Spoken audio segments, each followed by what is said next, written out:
Palestinian civilian deaths are a necessary sacrifice. If an Israeli prime minister said that, the whole world would be talking about it.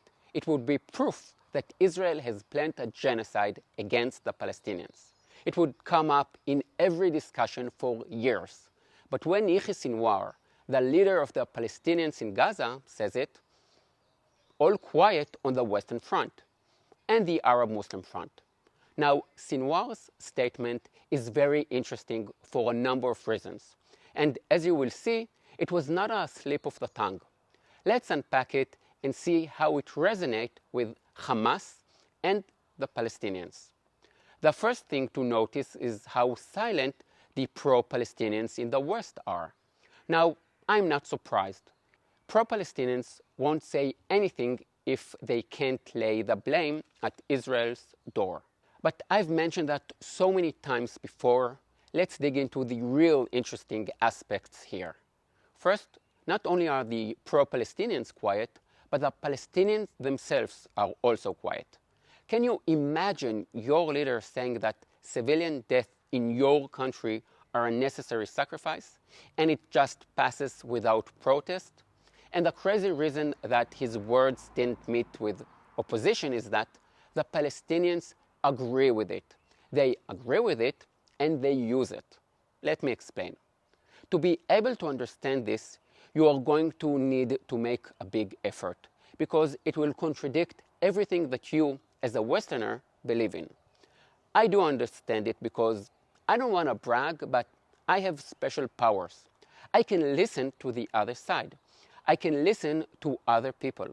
It is not always easy because we all have our own voice in our head, which is great. And then there are the voices of others, which are often disappointing. The voice in my head says, let's aim for peace, compromise, cooperation. But I hear different ideas when I listen to the other side, to the Arabs of Palestine. I will tell you what I hear. In 1947, so before the settlements and before the Nakba, Kawakji, one of the leaders of the Arabs in Palestine, said, "The only option is the annihilation of every Jew in Palestine and in every Arab state." Sounds a bit Nazi. This makes sense, as he spent a lot of time in Nazi Germany in the 40s. He was not alone there. The best-known leader of the Arabs in Palestine, Hajj Amin al-Husseini, also spent the early 40s in Nazi Germany and said, "Kill the Jews wherever you find them. This pleases God, history, and religion. This saves your honor." I can give you more examples.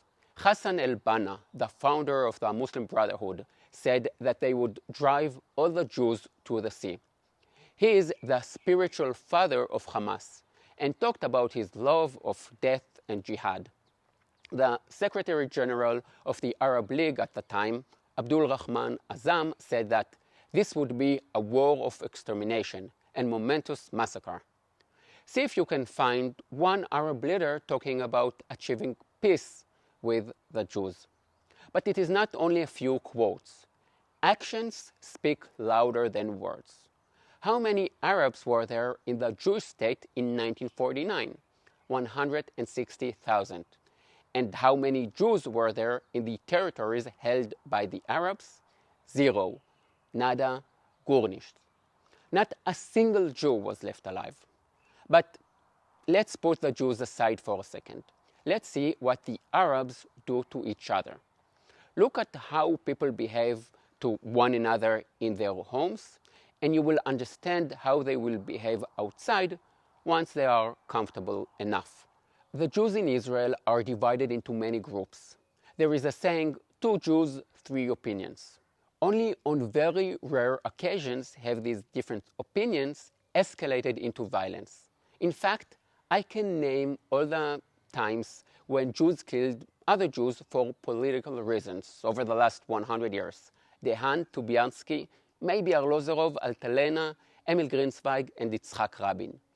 Does anybody know how many of the Arabs of Palestine have been killed due to inner political turmoil and violence? Thousands and thousands, from the 1930s to the PLO members that Hamas threw from the rooftops of Gaza in 2007. Somehow, nobody cares. But when you realize just how violent the Arabs are to one another, you understand the situation much better. Many Israelis were left in shock by the brutality of the Palestinians in October 7th attack. I wasn't. 10 years ago, I said that if the Syrians could murder thousands of other Syrians in the most brutal ways, then what would they do to us if they got the chance? The leader of Hamas in Gaza, Yahya Sinwar, has killed many Palestinians with his own hands for the smallest things.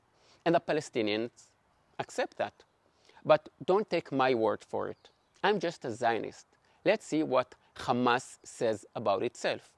In the Hamas constitution, it says, jihad is the path, and death for the sake of Allah is the loftiest of its wishes. They say that they love death. This culture sees death and killing as the best thing you can do. They say as much quite clearly. إسرائيلي معروف عنه أنه بحب الحياة. إحنا نضحي نعتبر أنه قتلانا شهداء. فأمنا يعني أهم أمنية عند أي واحد فلسطيني أنه يستشهد في سبيل الله دفاعا عن أرض. We, the Jews, say that we will win because we love life. And they say that they will win because they love death. They are saying it. Listen to the other side. Here is a very basic fact that you probably didn't know and no news organization has ever told you. Jihad is mentioned 11 times in the Hamas constitution, and Islam is mentioned 130 times. And how many times are the words Palestinian state mentioned? 0. Don't you think that this is crazy?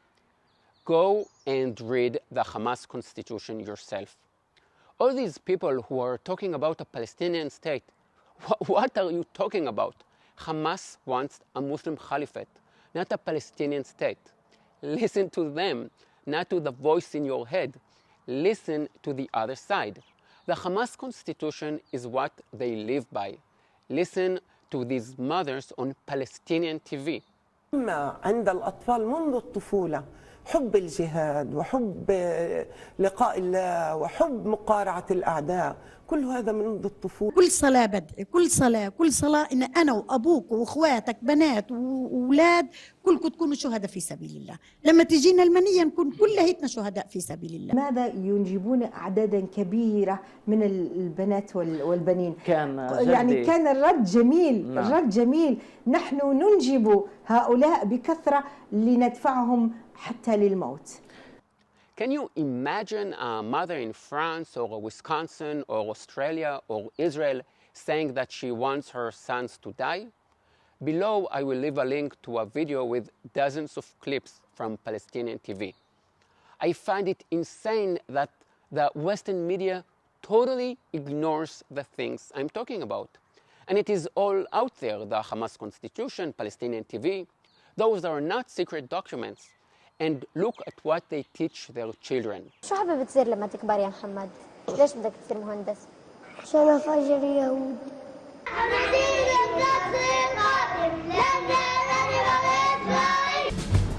مبسوطة كثير إنه موجودة بين الأسلحة اللي حتفني إسرائيل واللي قتلت أعداد كبيرة منهم على مدار. And this is the mainstream of Palestinian society.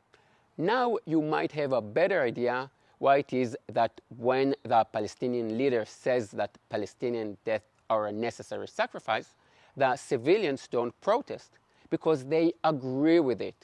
Here is another fact that shows you how different Israelis and Palestinians are. Israel developed the Iron Dome and other defense systems to protect civilians from rockets. These are probably the best systems in the world at protecting civilians. Hamas built more than 300 kilometers of tunnels. They have built their control rooms under hospitals and UN buildings. So they are using the civilian population as human shields.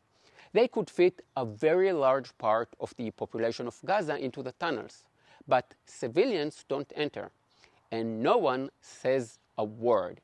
Here is another example that shows you how different the Israelis and Palestinian societies are. In Israel, a soldier went to jail for shooting a wounded terrorist. The Palestinians, on the other side, see terrorists who blew up a bus or a cafe full of Israeli civilians as heroes. And not only that, the Palestinian Authority pays 7% of its budget to terrorists. The more Jews you kill, the more money you get. Terrorists earn more money than the average worker in the Palestinian Authority. How many people know this? Very few. So the Palestinians love jihad and teach their children to hate and fight. As hard as it for our Western minds to grasp, many of them believe that civilian casualties are necessary, and are necessary because that is the only strong card that they hold. And this is how the Palestinians get sympathy from the West, by playing the victim card. And I get this all the time. This is not the first video I've made about the conflict, and I bring facts to the table. Now, because my facts are solid, pro-Palestinians can't prove me wrong. And so one of the most common comments I get from pro-Palestinians is that the facts that I'm laying out don't justify killing children. I don't find this comment particularly smart. Just because you can prove me wrong, that doesn't mean that I support the killing of children. So let's look at the number of civilian casualties in the current conflict and see why most people get it wrong. The ratio of combatant to civilian casualties is about 1-to-1, which is the lowest ratio there has been in any urban conflict over the last few decades. But if you watch the news, you get a different impression. So why is that? Well, there are a few reasons. The first one is that Hamas lies about the numbers. Even the UN has changed its estimation from 34,000 to 24,000. The number dropped drastically, but the damage has already been done in thousands of articles accusing Israel of genocide. The death toll published by Hamas grows at the same rate every day, which doesn't make sense. There are lots of articles about it, but you don't need to dive too deep to know that they are lying. When Israel says that 4 soldiers and 4 civilians were killed, then it is true. You get to see the names and pictures of them all. But when the health ministry in Gaza, which is run by Hamas, publishes its numbers, they never say how many of those who died were Hamas fighters. They count them all as civilians and pump up the numbers. Now that is strange. Not a single Hamas member was killed during the fighting. Only after a few months did Hamas admit that a few thousands of its members have died. But when the headlines come out, it was 100% civilians. And the media just love it. Headlines saying dozens of civilians killed will get many more clicks. It is a win-win situation for Hamas and the media. Hamas gets sympathy, and the media gets bombastic headlines without having to do any hard work. The BBC only needs to add "says Hamas" at the end of the headline, and then they are not technically lying. They are just quoting the lies of Hamas. Now, you might say that there are nonetheless thousands of civilians dead in Gaza, and that is true.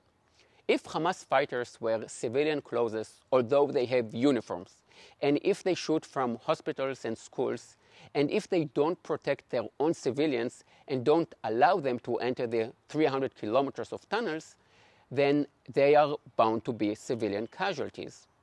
I was in the tanks, and let me tell you how we see it. Let's say we are escorting the infantry, and my tank identifies someone that is shooting at the infantry from, let's say, 300 meters away. We inform the infantry, and we shoot at the source of firing. We don't go out to the Hamas member and tell him, "Hey, can you please get out of the kindergarten?" No. You shoot at us, we are going to shoot back. We will do it as accurately as we can, but if your family members are next to you, they will probably join you in hell. And that is your own fault. It is actually your own responsibility. The Israeli army occasionally makes mistakes, and sometimes we accidentally shoot at our own soldiers. This happens in every army and in every war.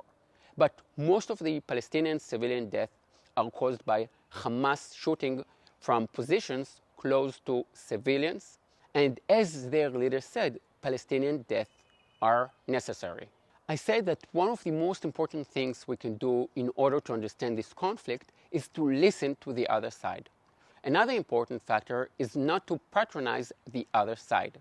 If the Arabs of Palestine have said since the 1940s that they want to eliminate the Jews, that is, before the establishment of the State of Israel and before the so-called occupation, then they mean it.